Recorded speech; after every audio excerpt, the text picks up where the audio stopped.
다음은 충실한 시민 의식을 위한 양심의 형성 시간입니다. 2015년 미국 주교에서 발표한 내용을 토대로 가톨릭 신자로서 더 나은 세상 건설을 위해 어떤 삶을 살아야 할지 안내해 주십니다. 이 시간 조민현 요셉 신부와 김선미 아가다 수녀께서 함께 해 주십니다. 가톨릭 방송 애청자 여러분 안녕하십니까? 오늘날 이 땅에서 어떻게 책임 있는 그리스도인으로 살아가야 하는지 진지하게 고민해보는 시간, 충실한 시민의식을 위한 양심의 형성 시간에 성미카엘 성당의 조민현 요셉 신부입니다.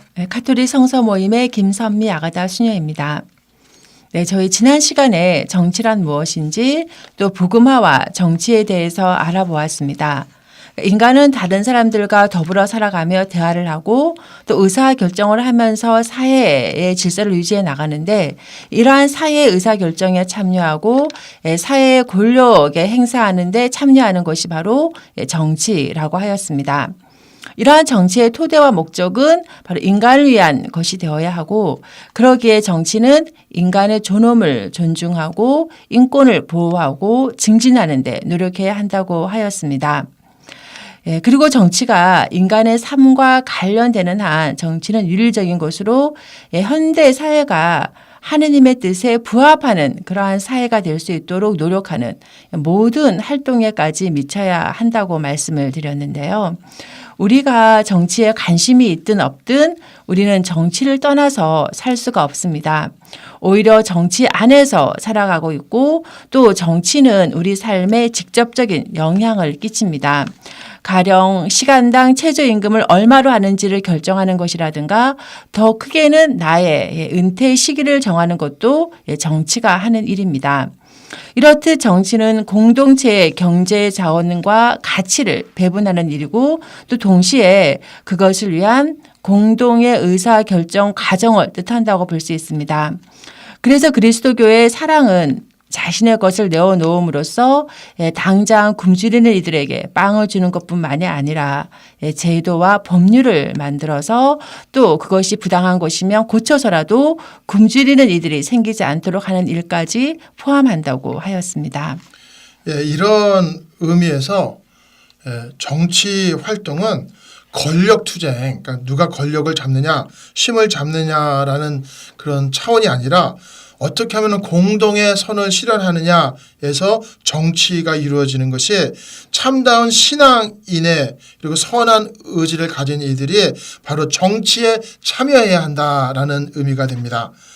정치가 더럽다고 피하면 아무것도 바뀌지 않죠.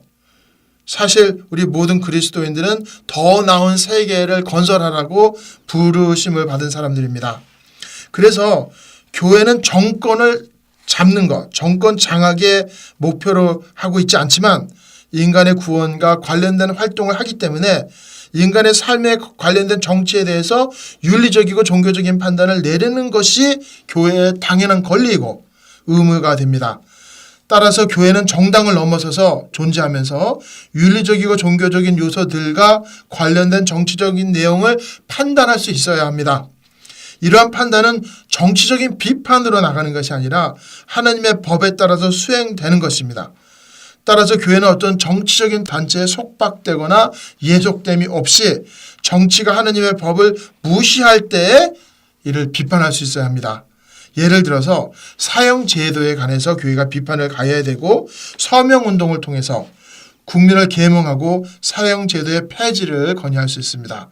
이와 같이 사형제도의 폐지가 어떤 정당의 정책이기 때문에 교회가 활동하는 것이 아니라 인간의 존엄성을 지키는 것이기 때문에 또 하나님의 법이기 때문에 교회가 활동하는 것입니다. 네, 비록 교회가 정치 현실에 대하여 윤리적이고 종교적인 요소에 대하여 비판할 고난이 있다 하더라도 성직자와 지도자들이 정치에 참여하는 것은 금지가 되고 있습니다. 성직자 지도자의 정치에 참여가 금지된다고 하더라도 국민으로서 자신의 선거권을 행사하는 것은 금지되지가 않는데요. 다만 지극히 예외적인 경우를 제외하고 성직자나 지도자가 국회와 정부 조직이라든가 노동조합의 지도층에서 능동적인 역할을 수행해서는 안 된다고 교회법에서 정하고 있습니다. 왜냐하면 사회생활의 조직과 어떠한 정치 구조에 개입하는 것은 교회 사목자의 일이 아니고 이러한 가업들은 평신도 고유의 소명이기 때문입니다. 그래서 정치 분야에서의 활동은 우선적으로 평신도에게 맡겨져 있습니다. 평신도들은 현세적인 질서의 쇄신을 자신들의 의무로 여겨야 합니다. 이 일에 있어서 따라야 할 윤리 법칙을 가르치고 또 유권적인 해석을 내리는 것은 성직계의 의무이겠지만 평신도들은 그 교권이 내린 신앙과 윤리에 관한 어떤 교회의 가르침에 따라서 정치를 복음화하는 데 앞장을 서야 합니다. 네.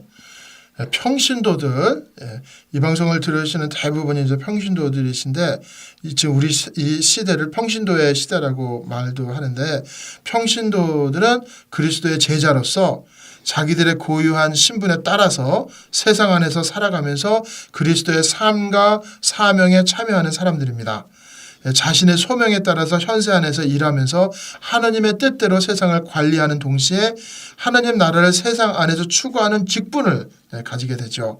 평신도들은 자신이 처해 있는 그 세상의 실제, 즉 가정, 노동, 문화, 과학, 연구 등의 분야에서 직업적으로 투신하고 또 사회, 정치, 경제적인 책임을 행사하고 세상 안에서 하나님 사랑을 구체적으로 받아들이게 됩니다. 그래서 평신도는 바로 그리스도의 제자들이고 사회 전체를 변화할 수 있는 힘을 가지고 있고 예수 그리스도의 제자로서 그리스도님의 모습을 사회 안에서 보여주면서 이 세상을 복음화시킬 수 있게 됩니다. 그래서 평신도의 사회 참여가 이 복음화에 굉장히 중요한 요소가 됩니다. 이 현세 시민 생활 안에 하나님의 법을 새기는 것은 아마 올바른 양심을 형성한 평신도들이 하셔야 될 일입니다. 그리고 평신도들은 사제들과 함께 사제들에게 영적인 힘과 빛을 기대하셔야 합니다. 교회의 모든 생활에서 적극적인 역할을 수행하는 평신도들은 세상을 그리스도의 정신에 젖어들게 하여야 할 뿐만 아니라 모든 일에서 참으로 인간사의 한복판에서 그리스도의 증인이 되도록 부름을 받고 있는데요. 그러니까 하느님의 교회를 지도할 임무가 있는 주교님들은 신부님들과 함께 그리스도의 메시지를 선포하여 모든 지상 활동에 복음의 빛을 쏟아 부어야 한다. 이러한 내용들이 제2차 바티칸 공의회 현대세계 교회에 관한 사목 헌장에 나와 있는데요. 계속해서 읽어보면 또한 모든 사목자는 자신의 일상생활과 관심으로 세상의 교회의 모습을 보여주고 또 거기에서 사람들은 그리스도교 메시지의 힘과 진리를 판단한다는 사실을 명심하여야 한다라고 나와 있습니다. 카톨릭 전통에서 책임 있는 시민 의식은 바로 덕목입니다. 하나의 덕목이고 정치 생활에 대한 참여는 도덕적인 의무입니다. 모든 나라의 국민은 지배 권력에 휘둘리는 군중으로서가 아니라 사명감과 책임감을 지닌 국민으로서 활동해서 그들 삶의 사회적인 차원을 드높여야 합니다. 정치 생활에 참여해야 하는 의무는 우리가 세례받을 때 예수 그리스도를 따르고 그리스도를 증거하겠다는 투신에 뿌리박고 있습니다. 가톨릭 교회 교리서는 우리에게 상기시켜 주는데 모든 인간은 각자가 차지하고 있는 지위와 맡은 일에 따라서 공동선을 증진하는 데 참여해야 한다. 이 임무는 인격의 존엄성에서 우러나오는 것이고 그러므로 시민들은 가능한 한 공공생활에 적극 참여해야 한다. 그러니 우리가 꼭 투표에 꼭 참여해야 되고 우리가 살고 있는 타운의 공공활동에 적극적으로 참여해야 하는 겁니다. 그럼 여러분 다음 시간에 인사드리겠습니다. 안녕히 계십시오.